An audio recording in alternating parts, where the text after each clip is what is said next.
后来乡亲继续来看台中潭子的潭北桥，这个入口的所在虽然有9米宽，但是桥身甲咱4米半，这个车尾烧闪是真为难，再加上桥墩造成溪道缩减，若是落大雨，嘛不时咧淹水。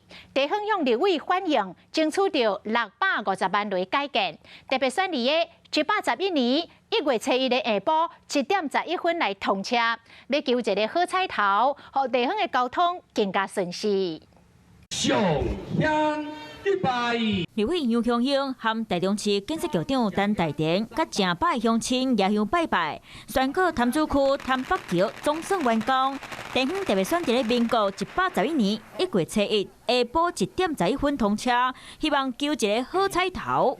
由4米半拓宽为9米哦，而且我们看到我们的护栏是做最新的纽泽西护栏，封闭式的，让我们在行车的时候都非常的安全。地方讲，台中市潭子区潭北桥连接潭北里和嘉仁里，起到单已经有40多年。桥的跨度入口虽然有9米宽，不过中段煞高有4米半，互两台车驶过去较无法度小闪身。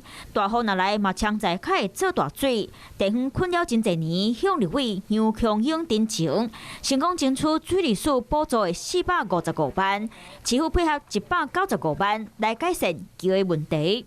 来争取讲啊，把这板桥的时阵啊，吼，回到诉说的部分，甲拍较开的。每逢下大雨吼啊，大水吼。会淹过桥面，造成车辆不能通行。桥的跨度只有9米宽，嘛同时解决淹水和两台车烧闪的问题。